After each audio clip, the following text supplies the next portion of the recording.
a Times Union podcast.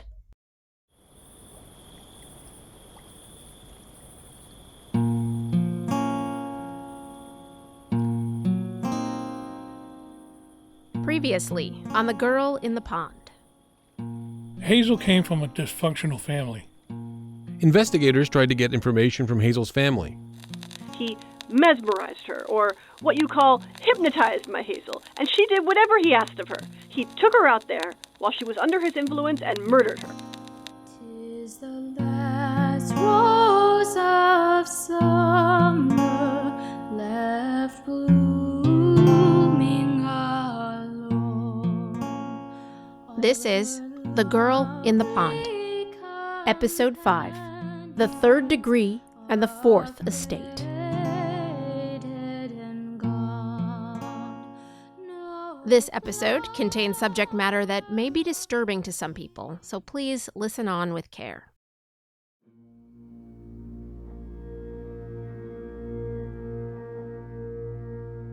About a week after Hazel Drew's body was found, Rensselaer County District Attorney Jarvis O'Brien arrived at his office to a surprise. Several anonymous letters had been left on his desk. Here's how the Times Union reported it.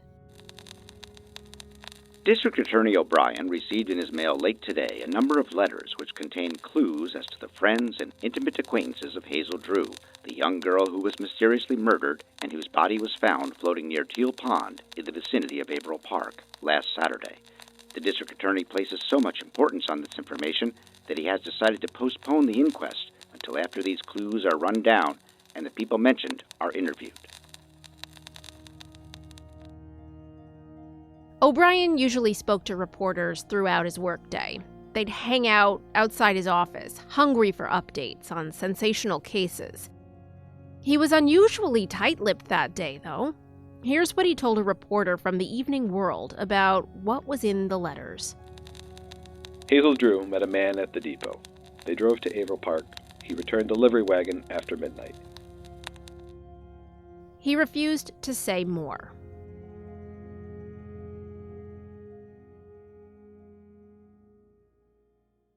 O'Brien was 44 years old when Hazel Drew's case landed in his lap. He was refined, educated, handsome, whip-smart, a Troy Republican star. He was in his second term as Rensselaer County District Attorney. He was campaigning for his third. The elections were coming up in November. The Drew case was high profile. It was in papers all over the country, and the press were merciless. They wanted every detail. He stood to lose a lot if he couldn't crack this one. But solving a crime like this wasn't so easy back then. Not that it's easy today by any stretch. But in the early 20th century, law and order was a very different operation. Okay, it's really hard to generalize about the state of criminal investigation in the first decade of the 20th century. That's Professor Richard Ham.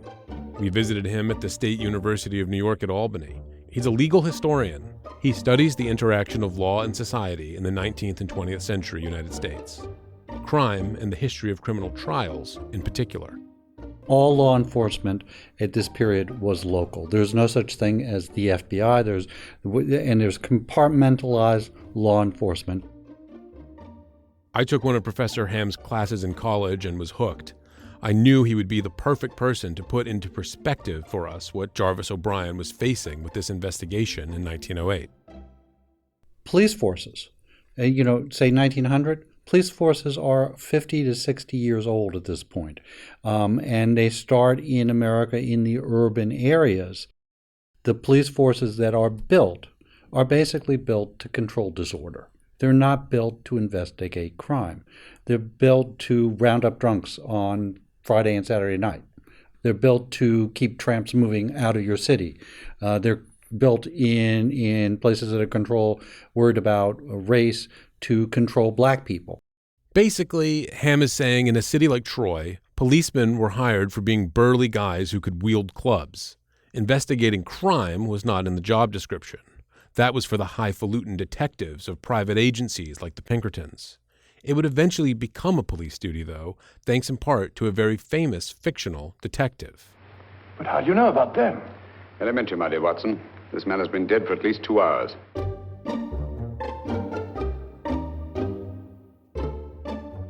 You know, you're talking about the time that Sherlock Holmes is hot, and they think, you know, that the police forces should be able to do that. Police forces have virtually nobody who can do those sorts of things. And so most crimes are solved by there is an eyewitness, and when there isn't an eyewitness, you have a lot of problems.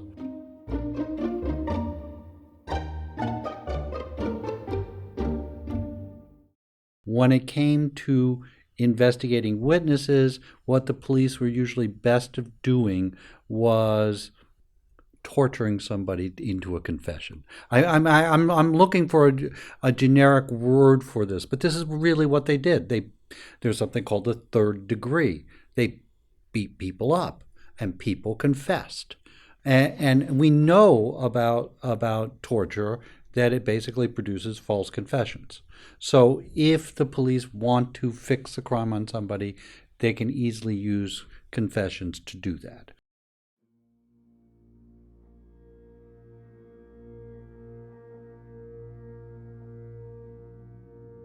O'Brien had already all but fingered a number of potential suspects at this point that may have been ripe for this sort of treatment.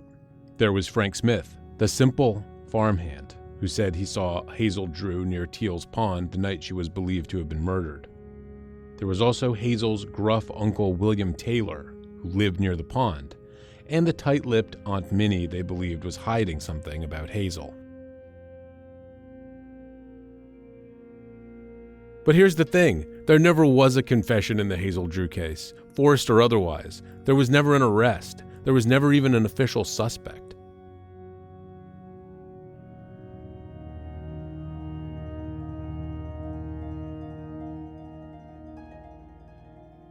Jarvis O'Brien was doing a lot of the interrogation himself. He did put a few of his employees on the case to help out. William Powers, Louis Unser, and Duncan Kay. They weren't police officers. They were county detectives. All three of them were also quite active in Troy Republican politics. Here's where things get a little complicated. Because the investigative procedures they use don't directly translate into today's typical processes. When you look at the investigation of crime, you know, we're very used to a much more bureaucratic function of it. There are many ways to bring a person to law for a homicide. You could have a coroner's inquest. You could have a preliminary hearing. You could have both. You could have a grand jury indictment, and you could even have the district attorney, and this is all by 1900, you could have a district attorney bring an information. Just bring a charge against somebody without even using a grand jury. You would use those other things to try to ferret out information often, or to build a public opinion against a defendant. So it's not surprising that the district attorney's office is in charge. They quickly get in charge of lots of homicides that generate publicity.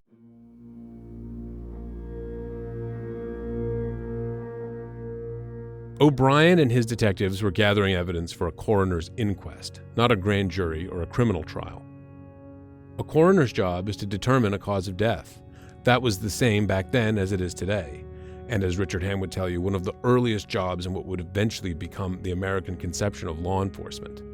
The three doctors who did the autopsy on Hazel Drew's body said she was killed by blunt force trauma to the back of the head. But they couldn't determine what the blunt force trauma was. It could have been an accident. She was walking by the pond and tripped over her skirts and hit her head on a rock. Or someone she was with accidentally knocked her over onto the rock. The possibility of suicide wasn't out of the question either. Or it could have been a crime, as in someone hit her with something or knocked her down on purpose. If a coroner officially determined the death a murder, then you'd have to find a killer. But if it was ruled an accident, or a suicide, maybe this case wouldn't be so hard to solve or to brush aside.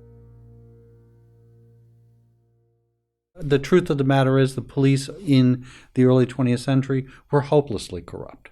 Policemen did function essentially as bagmen for political urban machines. They collected the bribe money. They collected it for themselves, but they collected it for higher-ups, too. Jarvis O'Brien was never tied to any corruption, but he was a star in a political machine that, like many at the time, had corruption within its ranks. So maybe he wasn't doing anything nefarious, but that didn't mean everyone else working with him or under him was a completely upstanding public servant. A lot of the theories about what happened center on the political machine in Troy, and was the DA so plugged into that the course of this investigation was affected by corruption? We know political machines were by definition corrupt, and they were certainly not beyond violence, but planning and orchestrating like a murder or covering up a murder, was that beyond the pale even for a political machine? It's not really impossible. It's not impossible to rule out. It's not impossible to rule out, but it seems very unlikely. That's how I would characterize it. I would think it would be much easier to have fixed on a fall guy. So if you actually had a pre-planned murder that the DA is in on and knows about, it would be much easier to find the usual suspect and fix the crime on them. And that's often how many crimes are solved in this period. So think of something famous like Lizzie Borden. I mean, the problem why Lizzie Borden isn't convicted is who Lizzie Borden is. She's a WASP woman of the upper class in an industrial city, and when they think of a murder being committed with an axe, actually a hatchet, they think immediately of a lower class person. Maybe it's Bridget the Irish servant, but it's much more likely. The first people they think are the people are the bottom of the ethnic totem pole in Fall River, the Portuguese who come from the Azores, who are there to work in the mills and on the farms. It must have been a Portuguese. So if the machine was going to cover up a crime, the easiest thing to do is to have somebody to blame and to find somebody. The media certainly would have welcomed someone to blame for this murder. As we mentioned in episode 2, it was the age of yellow journalism. If it bled, it led. And someone's gotta hang for the murder of a beautiful young woman. There were dozens of papers in Rensselaer County and dozens more in the larger Albany-Schenectady capital region. And when something really juicy happened, reporters from New York City and beyond would come into town, ravenous for a scoop. The press has a love-hate relationship with the police, and the police have a love-hate relationship with the press. And I think the classic way to understand that is think of all those kind of movies about pressmen that you see black and white movies of how the press, they want to get the confession of the murderer, and they'll hide the murderer from the policeman. The pressmen are fast-talking, kind of morally compromised, but they portray the police exactly the same way. The police do not have a good image. The police have a very bad image. They're thought of as brutal, but necessary to control the lower and dangerous classes, but also as being corrupt. And that would filter into any story where the police don't make any progress. And the press were always, here we have a murder. We have a murder of a young woman. Why haven't the police solved this yet? Every character in this story, from Jarvis O'Brien and his detectives to Aunt Minnie to the farm boy Frank Smith, was hounded by dozens of reporters nearly 24/7 for weeks. In the books that we've read and the newspaper articles that we've read, it seemed like the press really drove the story forward for the DA. And the DA was holding meetings every day, like twice a day. Like he would go outside and talk to reporters and say, this is what's happening. But so much more than today. You couldn't come or go from the Rensselaer County courthouse where their offices were without being mobbed by press. And that wasn't just the district attorney. It was witnesses who were being questioned and so forth. I mean, how often was it that in that period the press was getting ahead of the story? It's really common for reporters to be breaking stories and finding evidence. You have to understand, though, there were so many newspapers, they were so hungry for copy, and crime sold. Yes, they have all these features that they also have put into the newspapers. They've put in comics, they've put in a woman's section, they have the society pages, they have sports. But what sold and what would sell extras, and extras would be an extra edition printed, and that means money, because somebody was buying 2 papers that day instead of just one, is crime. And they didn't have any fidelity for the truth. They would print anything and then easily retract it. The reporters were relentless, intrusive, rude, unethical. Everything that we try very hard not to be as journalists today, I swear. But the press of 1908, they got their stories by hook or by crook. They weren't always factual. They were full of unproven theories and assumptions, often with no actual facts or sources to back them up. But they're literally the only things we have to go on. Sometimes the first draft of history is really the only draft of history, and the only existing records of the case we have left to help solve this cold case are from old newspapers. We spent months tracking down and studying dozens of articles from dozens of papers that covered the story in July of 1908. Many of them were poorly preserved, torn, blurry, in some cases impossible to decipher. We, of course, started with the Times-Union, which covered the case extensively. We also tracked down digital archives of papers like the New York World, the New York Daily Tribune, and the New York American that covered it. Local papers did too, like the Albany Argus and the Cohoes Republican. We even found mentions of Hazel's case in publications as distant as the St. Louis Post-Dispatch, the San Antonio Light, and the Los Angeles Express. But not every newspaper archive is digitized. We also spent hours at the Troy Public Library squinting at microfiche copies of old articles in the Troy Record. There are a few physical copies there too, but they were so tattered that we were afraid they'd turn to dust if we actually touched the pages. The city's library system lacks the funds and the infrastructure for the temperature-controlled, acid-free storage that's required to preserve centuries-old publications. Now, that's not unique to Troy, of course. A lot of newspapers have been lost to time that way. But we were lucky. Coverage of the case was daily in many of the papers that we found. Professor Richard Ham says that tells you as much about the journalism itself as the audience who consumed it. Here you have ultimate violence. You have a homicide, a human being killed. It grabs more headlines when it's somebody that the mainstream society can call sympathetic. If we go just down to Atlanta and we go to 1913, just 5-6 years beyond your crime, Atlanta had 14 African American women killed with virtually no investigation. But when a white working class girl is killed in a factory, the press goes into overdrive and the police respond. It's like white missing woman syndrome today. There was that then.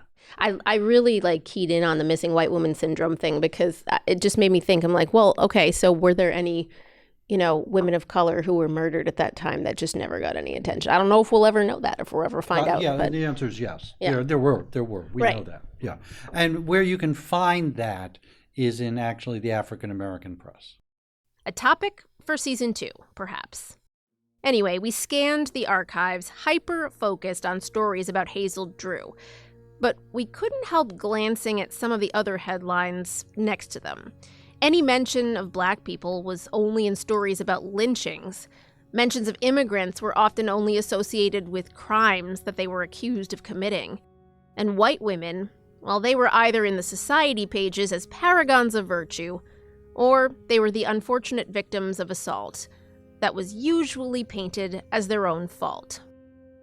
Hazel Drew falls into the latter category, of course. As we discussed in earlier episodes, the idea that she had to be up to no good to get herself murdered is a pervasive theme in the news coverage. While there were all sorts of wild and at times baseless accusations in the press about Hazel's lifestyle and the way she was killed, it was also members of the press that gave investigators some major breakthroughs in her case. They found critical evidence the police missed. We talked about that a little bit in the previous episode, when a reporter found Hazel's glasses in the brush by the pond.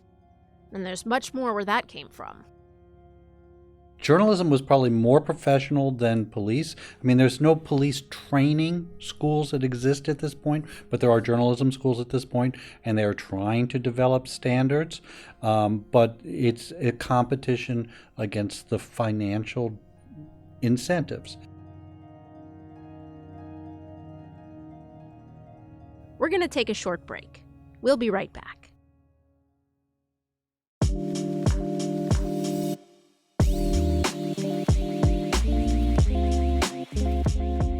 The decisions made at the state capitol in New York impact all of us, from our property taxes to the cost of health care or our civil rights. It's all really complicated, but I'm here to help you sort through it. I'm Dan Clark, author of the Capitol Confidential newsletter from the Times-Union. Find that at capitalconfidential.com. That's capital with an O. capitalconfidential.com. See you there.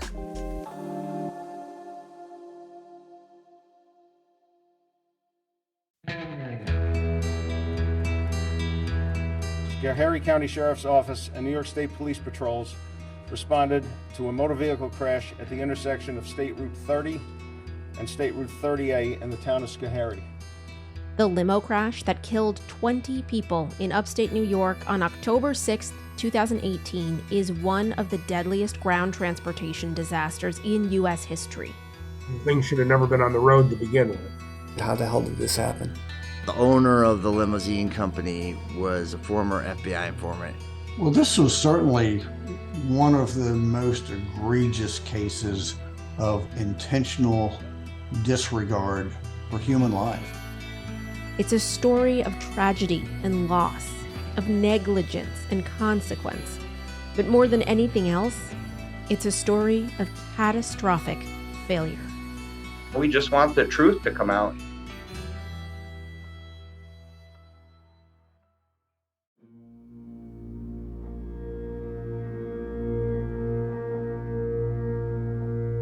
You're listening to The Girl in the Pond.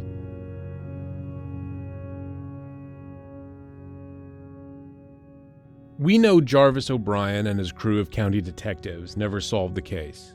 That's not a spoiler. We said that from the very start.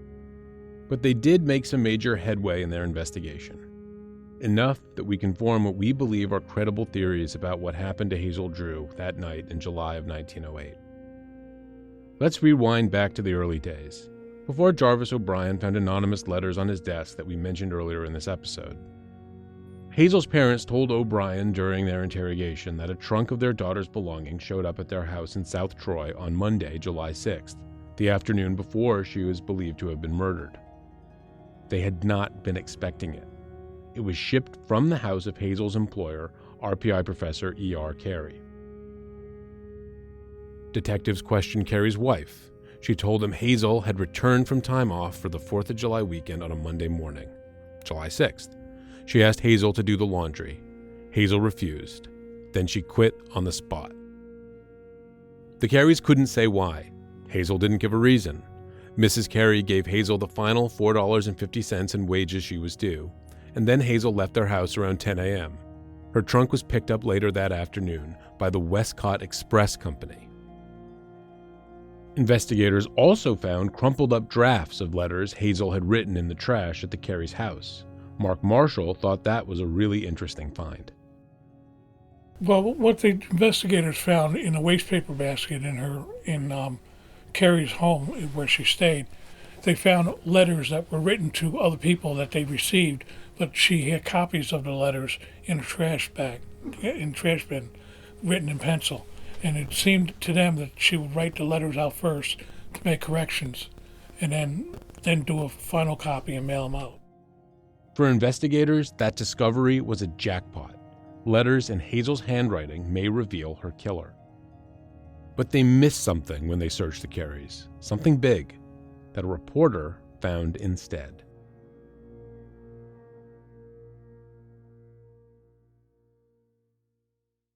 Back in the early 1900s, at least in the newspapers we looked at, there was very rarely a byline on stories. That is, the reporter's name was not printed with the story. They were, for all intents and purposes, written anonymously. We would never dream of that today. Our names are on everything. No, we wouldn't. Although The Economist is not bylined. That's just their style. The Economist and The Onion. The Onion, yes. Very factual, yes.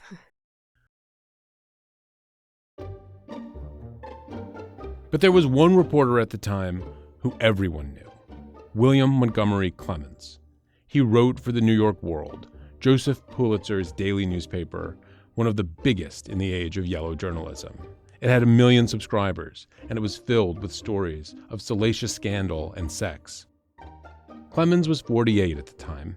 He claimed to be the nephew of Mark Twain, something that many in genealogy circles have disputed. He was pompous, arrogant, but he was also really good at his job, writing stories that sold papers. If the murderer of Hazel Drew escapes the penalty of his atrocious crime, Rensselaer County citizens will have official inactivity to blame. Promptness and thoroughness have been sadly lacking in the efforts of Troy's authorities to unravel the mystery. The New York World touted him as an expert in criminology. He claimed to have solved the decades-old murder mystery of pretty cigar girl Mary Cecilia Rogers before Edgar Allan Poe did in his famous poem The Mystery of Marie Roget. He also claimed to have solved a murder very similar to Hazel's case in Harrison, New Jersey, earlier in 1908. With so much attention on Hazel's case, it's not surprising that Clemens took a huge interest in it. He came up from New York to Troy, certain that he could solve this impossible case himself. Hundreds of theories have been exploited and exploded, and from Troy to Taborton, 15 miles, crowds of detectives have labored vainly, day and night, to find a leading clue to the tragedy. Yet today, not one official can say positively as to the manner of Hazel's death. And why? First, because 4 doctors failed to determine if Hazel Drew was murdered for the same reason Billy Brown was slain, or to learn if the girl's apparel did not betray signs of the manner in which she expired. And second, because an overcautious district attorney did not break at once the obstinate silence of the victim's relatives and friends. He missed the mark on some things.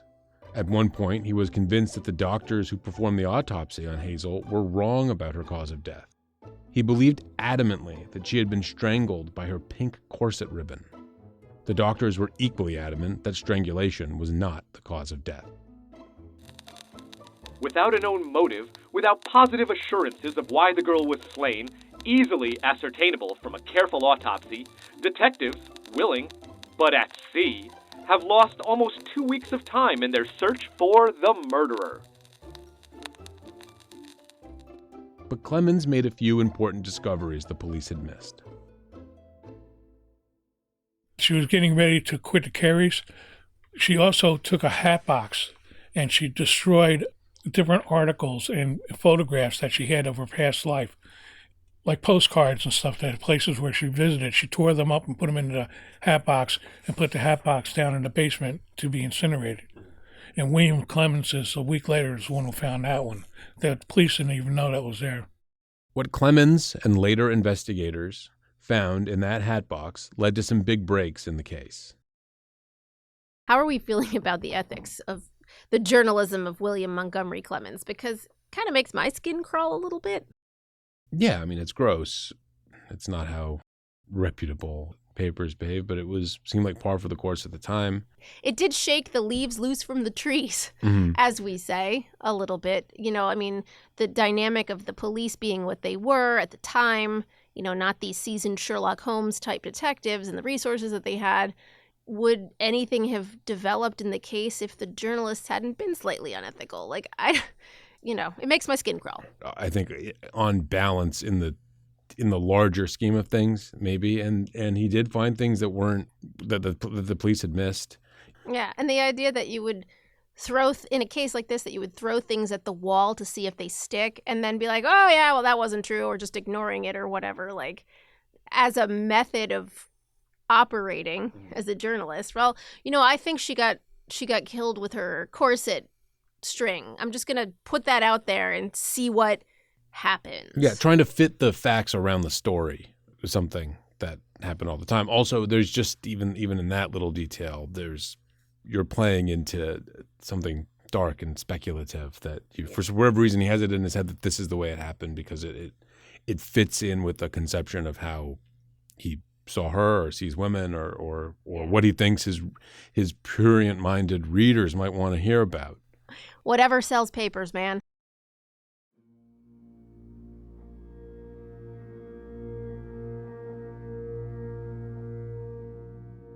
On July 16, 1908, almost a week after Hazel's body was discovered, Rensselaer County offered a $1,000 reward for any information on the case. That would be about $33,000 today. And at that point, they still only had a few persons of interest. Frank Smith and William Taylor, and two men that Aunt Minnie supposedly gave up under the interrogation that broke her, they were all still on it. Jarvis O'Brien, however, never leaked those names, so we don't actually know who they were. Investigators did not seem to entertain any of Hazel's mother's theory that we talked about in the last episode about a wealthy hypnotist who bewitched her daughter and then murdered her. None of her wealthy employers, Thomas Hislop, John Tupper, and E.R. Carey, were even considered. At least there was no mention of that from either investigators or the press. But there are a lot of other characters in this story. We haven't even scratched the surface on this podcast. We have a murder board in our office. If you've ever watched anything like Only Murders in the Building or listened to any other true crime podcasts, you're familiar with what a murder board is. Ours has more than 60 names on it, and we can't talk to a single one of those people. Why? Because they're all long dead. And right now the task of finding Hazel Drew's killer feels complex and convoluted, nonlinear, two-dimensional, unsolvable. Was that how Jarvis O'Brien was feeling at that point too? Richard Ham says that's possible. When we think about this investigation, it is remarkable that they really don't try to railroad somebody. And I think that does speak to the integrity of these investigators, that they're honestly trying to solve the crime. They just don't have the tools to do it. This is in many ways beyond what they're usually doing, and it's also very difficult. It does speak to their maybe integrity that they actually don't take what's his name, Frank Smith, is that the dumb farm ham? Yeah. That they don't fix on Frank Smith and railroad him. It does say a lot that they're not railroading someone, but is it due to integrity? Maybe. We're willing to believe that. But there are other possibilities that occur to us. Were they not pointing the finger at anyone because it would be easier to brush the case under the rug that way? Maybe casting public suspicion on someone would draw more attention than they wanted on the case. A potential suspect could hire a talented defense attorney who might be able to put the entire Troy political machine on trial in the press before charges were even filed. Or maybe they were hoping that by going the route of a coroner's inquest, they may have been able to say, well, it wasn't murder, so why do we even have to care about this anymore? And for the press's part, why weren't they asking these questions back then? Were they blinded by their hunger for a salacious story that sells papers? Or were they victims of their own biases? We just don't have anything concrete to go on here. It's so frustrating. There are some days when we wanted to throw our hands up and scrap this whole damn podcast project. How can we possibly find answers to any of these questions if everyone involved is dead and there's nothing left but somewhat unreliable accounts in the papers? But we didn't abandon it. We're still here. Because the more we learned about the case from folks like Mark Marshall, Bob Moore, and Kathy Sheehan, and the more we dove into these old newspapers, the more red strings we discovered. And we started making real connections using those strings on our murder board. Professor Ham has a slightly different perspective, a historian's perspective, about why it's important to keep plugging here. A murder committed over a century ago that's not solved. What relevance can it have to us today? Well, first of all, it opens up a window into the past. It really allows you to see that the past was a different country and they did things differently there. It really tells us about things about how the society was structured, how the government worked, what really mattered to people in those times. And here, some of those things are things that still matter to us today. A woman has gone missing. A white woman has gone missing. There might be some sort of sexual hanky-panky involved. There might be political connections, undercurrents in our own society that were also undercurrents in their society more than a century ago, and thus makes us pay attention and say, oh, this is interesting. I want to know more about this.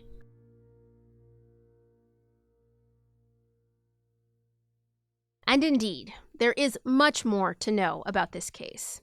And a lot of it has to do with what we know about Hazel's final days alive in July of 1908. That brings us back to the anonymous letters left on Jarvis O'Brien's desk. The letters were all unsigned, and it wasn't clear if they were from one person or from multiple people.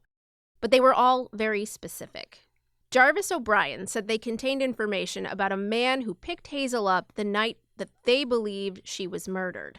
He'd rented a carriage from a livery in Troy, and he returned the carriage alone later that night.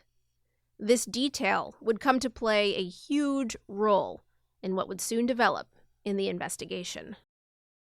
The anonymous letters that were on his desk. Yeah. Who do you think wrote those? I don't know. Just people who are trying to get involved, maybe.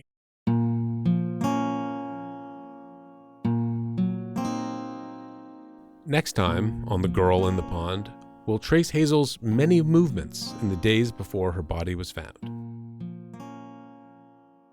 Why did she put that suitcase in the locker in Union Station? She clearly was going someplace. What's that all about? That's weird. Why didn't you take your suitcase with you if you're planning on traveling someplace? On the way back up, they saw a couple dudes next to the pond that they ended up finding her in. 'Tis the last rose of summer left blooming alone. The Girl in the Pond is a production of the Times-Union. It's produced by Jessica Marshall and Patrick Tyne. Written and edited by Jessica Marshall. Editorial direction and fact-checking by Erica Smith and Casey Seiler. Production help from Daniel Roberts, Sarah Diodato, and Mike Goodwin. Special thanks to Tony Pallone, Kathleen Moore, Steve Hughes, and Rick Marshall for lending their voices. Our theme song is The Last Rose of Summer, written by Thomas Moore.